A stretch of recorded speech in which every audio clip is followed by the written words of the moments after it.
never know what my posture needs to be. Yes. It's Just like, straight. but then it's like, Doing the whole interview like this. yeah, I tend to like, Yeah. just, It's definitely what I would do, and I'd watch it back. I know, it could. Depending on the week, you just get closer as the season goes on. Pretty soon you're like asleep. Yeah, it's just like, you never know.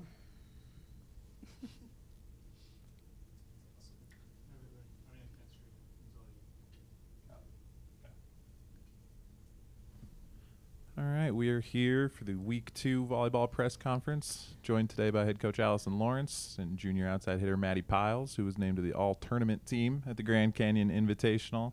Coach, we're going to start with you, just kind of a look back at the last week. Obviously, a couple of conference champion teams from last year in the first 2 matches, and then shaking it off and getting that big win against your alma mater in the third. How good was that to kind of get some momentum coming back home?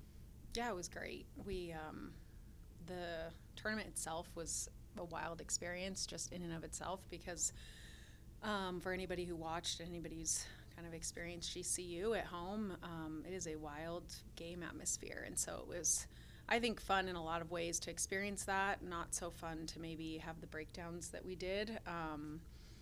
And however, I think it's all usable for later in the season. I mean, we play in that type of environment at MSU, and so it was also great prep for conference. So it started a little bit different than a normal kind of first out of the gate match. And then, I think watching felt disorganized and we just couldn't get our rhythm and our flow. And then by the time we reset into the Oregon State match, we found it and I think started to smooth out and gain momentum and gain confidence, and it was just such a great way to end.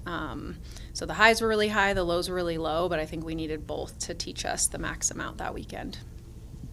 And Maddie, for you, all-tournament team after a big performance in that match on Sunday, almost a triple-double, doing a little bit of everything.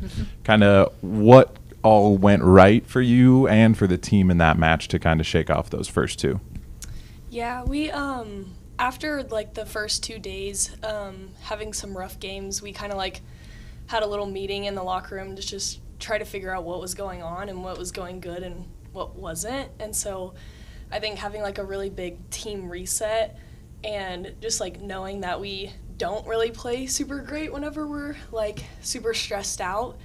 And so we kind of talked a lot through that and trying to like find the joy and like having fun in our game. And so I think that's like what carried myself through the game and also my teammates, is that we just had a whole lot of fun playing that game. Maddie, yeah, so just when you have games like that but you end a tournament with a win, just how big is that momentum-wise? Maybe you can feel it on a Monday, like excitement and just maybe seeing the corrections made kind of in real time. Yeah, it felt really good, especially like having a really tough talk. Like we had to sit down and like kind of be really honest with ourselves about like what we weren't doing right. And it felt really good to come home and like end on a win, and it makes you feel really good about going into this next weekend for our home tournament. When you beat a team like Oregon State, just what is it like in the moment, right? Because soccer did it too, so it's kind of interesting that U of M's been able to do it a couple times now. So what's it like, beating a school that big and, showing out pretty well while doing it? Yeah, it feels great, and I know like we talked about it with Allie, and a lot of us really wanted to do it for her, and like it felt like a really big game, and it was just like so exciting to do that and to have like a rough start and then come back and do really well and be like a big team like that. It feels really great, and we all felt really connected after. And Allison, obviously these preseason tournaments aren't new and they've kind of ramped up the last couple of years. So what have you maybe taken from the last couple of years from these early season tournaments that maybe this group utilized this year, kind of in those environments and those experiences? Yeah, I like the format that we've gone to over the last couple of years, not we as in the general NCAA Division I, where we're playing 1 match a day, and it's not 2 matches with, a sandwich and 30 minutes in between. We're really scouting well, we're prepping well, we're resting as well as we can to play 3 back-to-back. But I just think that every single match that we are playing and trying to schedule is really designed to mimic the conference tournament. And so it's really important to hold both focuses. We're in our first couple of matches of the season, really new, really figuring ourselves out, and also measuring ourselves against who we want to be at the very end when it's all said and done. And so I think, holding those two focuses allows you to kind of adapt, or not adapt, but sort of move back and forth depending on kind of how you're learning and what you're learning. But I mean, that's the significance to me, is it kind of means just that day and all days at the same time. So it's really meaningful and important. And they're really tough games. We've got to be ready to go after 2 weeks of preseason and fall camp. So yeah. What stood out to you about kind of the game-to-game progression leading up to that win, that the girls were able to adjust, kind of, work on the fly? What stood out to you throughout that process to end the tournament with the win? Yeah, I think Maddie explained that pretty well, just in the team team and coaches. There was a lot of breakdowns that we didn't really know kind of where they were coming from. You get in that chicken or egg conversation of is it stress? Is it execution? They're probably all, affecting each other. And so I think the tough conversations, like she said, and the honesty and the personal ownership of just executing your role, and then also finding joy through that execution. And when you don't have the execution, then allowing the joy to pull you into that space and compete freely. So I think she's dead on, spot on and right. And that's what it was. And I think Maddie's performance, to me, I don't think the other teams and coaches know that, but for her, I think her effect on our team was really a catalyst for that. She held consistent enthusiasm for what we were doing in the highs and in the lows. And I think when you have a player doing that and a player executing, then it's really easy for the group to be she's doing it and I'm following her, and I can put my focus not on me but on her, and that's motivating. So I think she did a great job in her leadership in that. Just for both of you, week one in the books now, just how big is it? And Coach, we can start with you, just kind of get the season rolling finally and kind of get those first games under your belt. Yeah, I think you go into the first weekend just with a lot of questions about what's going to happen, and a lot of maybe not worry, but just you imagine all these possibilities, and you don't want your team to experience a failure and then not be able to recover, or you don't want to start too high and then get too confident and sort of relax. And so it feels a little eggshelly, I think.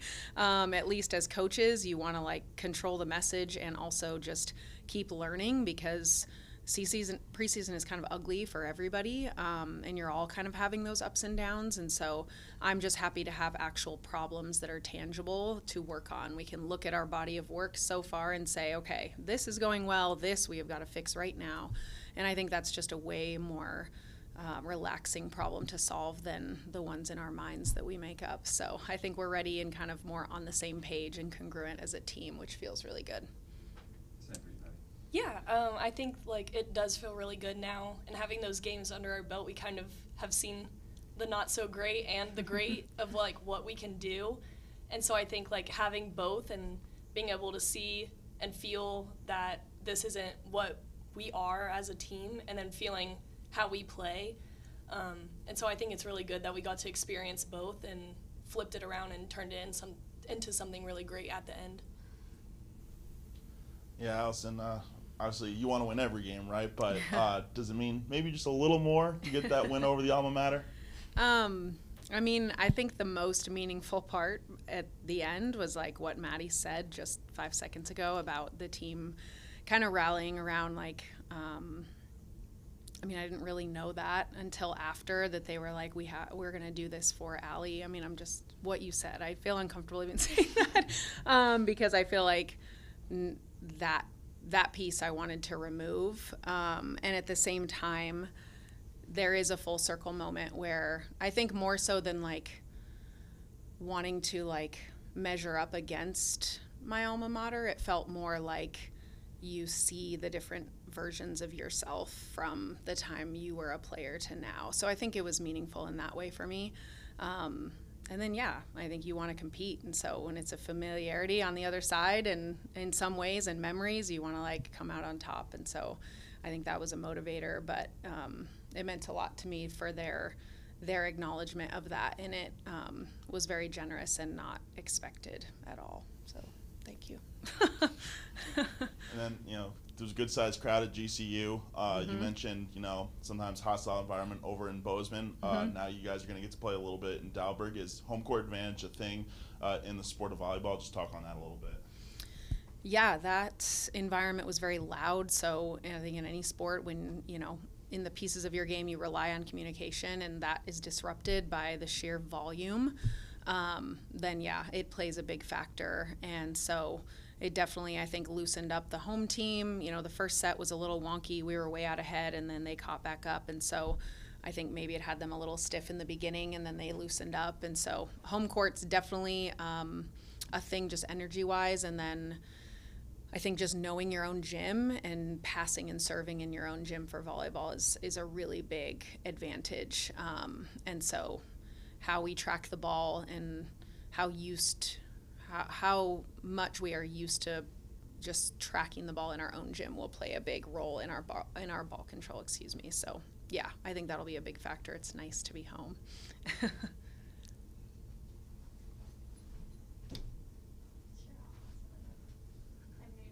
That's great. I'm going to ask you a question.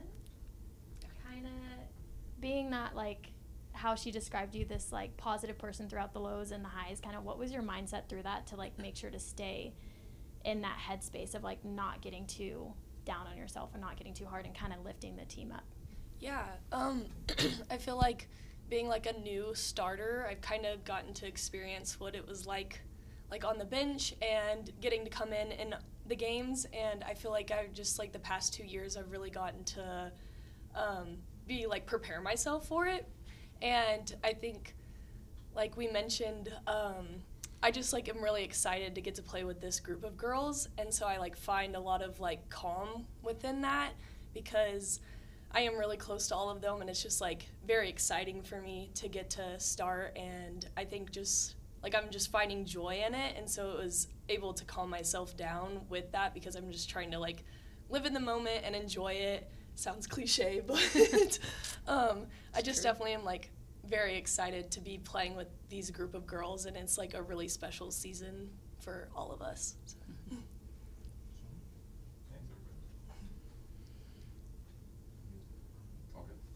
Awesome. Thank you. Thank you. Thanks, Maddie. Thank you.